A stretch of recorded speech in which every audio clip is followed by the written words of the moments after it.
Hey, this is Heidi Dawson. If you love all things health and wellness and style of any kind, hang out here with me each week. I'm obsessed with never-ending improvement, and it's all in an effort to help each one of us live a wildly successful lifestyle.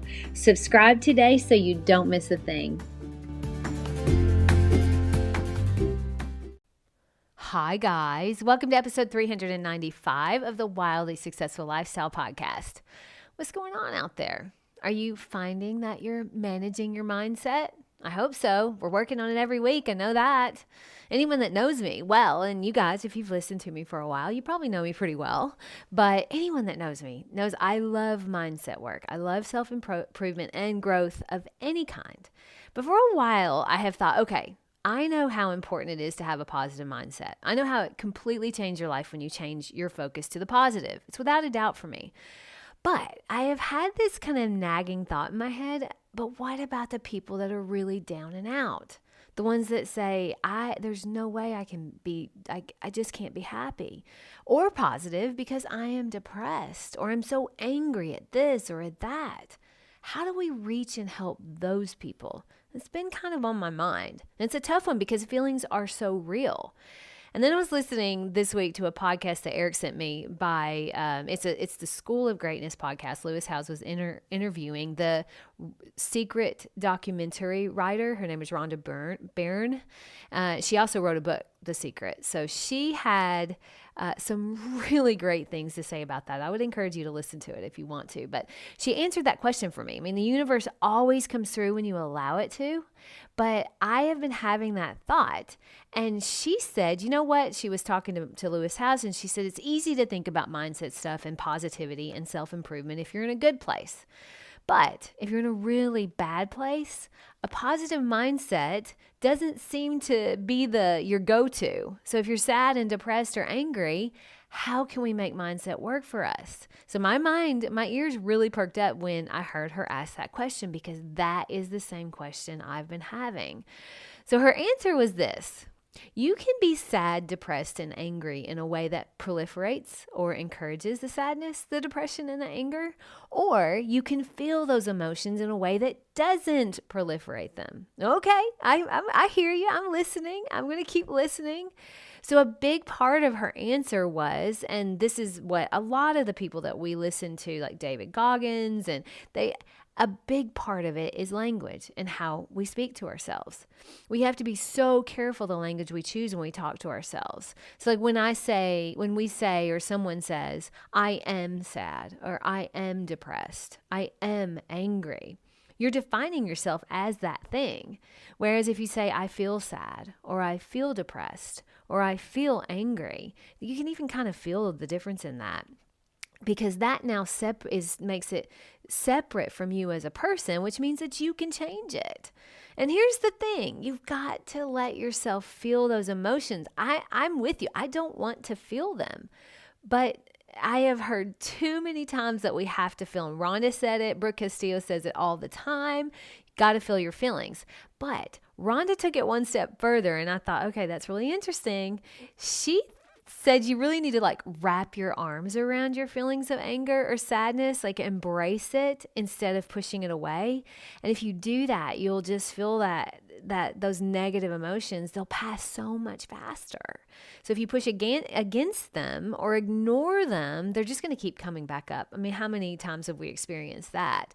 So feel those emotions, but also watch the language you use with yourself, because that depends on how long you're going to have to live with them.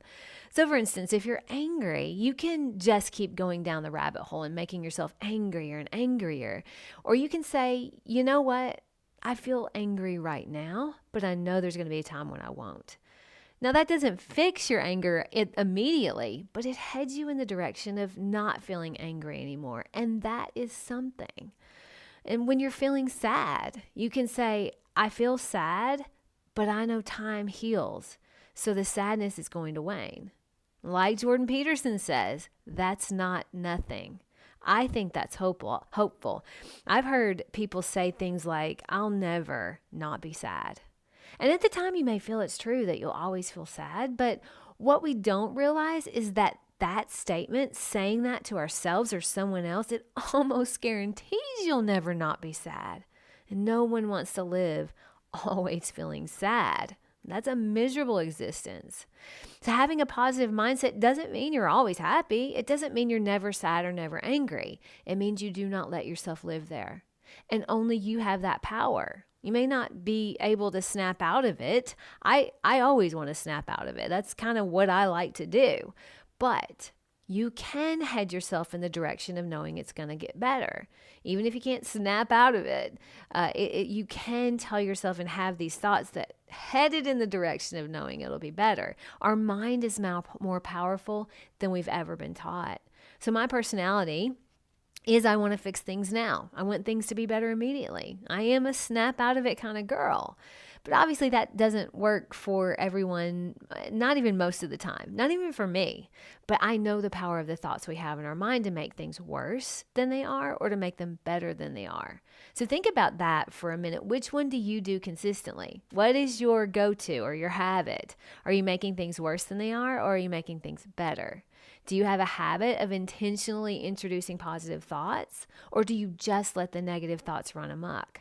I heard David Goggins this week say the most important conversation you'll ever have is the one you have with yourself in your head.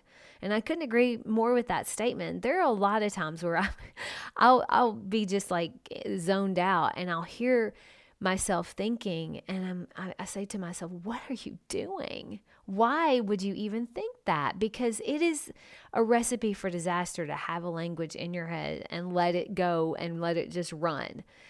So we may not be able to avoid negative feelings, but we do have the power to affect how long we feel them. We have the power to flip the script, so to speak, and that's not nothing. A close friend and her husband, and this is a good example of how we can flip the script. A really good friend of mine and her husband went to the beach for their anniversary this last week. She'd been looking forward to it for a long time.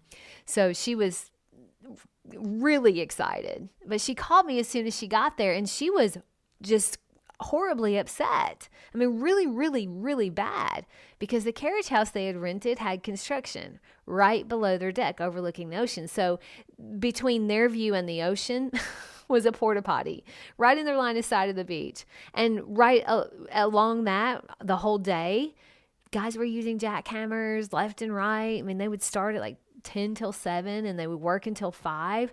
So she's on the phone with me and she's like, oh my goodness, I need to figure out how to get over this. She was spiraling and making things worse by saying the only way for this to be okay is if I'm either going to go home or I have to move houses, which wasn't really an option.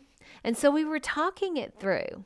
And then she said something and I was like, wow, that's really interesting. She said, okay, well, my husband did say, hey, this may be work in our favor. It may make us change up what we do, because instead of staying in and being lazy and sleeping in, this will kind of force us to get out and about early to avoid the noise. You never know. We might end up having the best vacation ever. I thought that was so brilliant. I mean, that is the perfect case of someone making things better than they are instead of what she was doing and making them worse. And guess what? They ended up literally having the best vacation they ever had because they got out early and walked to the beach in the morning. They spent their days riding bikes all over. They went places they wouldn't have gone at all just because someone decided to make things better. There is always the option to do that, to make things better regardless of the scenario. When you're feeling sad or angry or depressed or fearful, it's easy to succumb to those thoughts and let your brain have its way with you. But if you intentionally interject thoughts of hopefulness into the language you use with yourself, the impact of those feelings, they're going to decrease greatly. Eventually, you'll find yourself able to manage any feeling that comes along. Now, I'm not there yet. I have a long way to go, but that is my goal.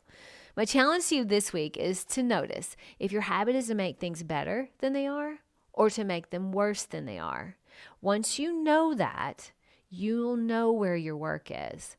Softening the language you use with yourself is a really powerful tool. Just keep hanging out here and we will do it together. Share this with 3 people who have ever felt a negative emotion in their life. I love you guys. I'll talk to you in a few days. Don't forget to subscribe and share with your friends because we're just going to keep going bigger and better places together, and I love that about us. Talk to you in a few days.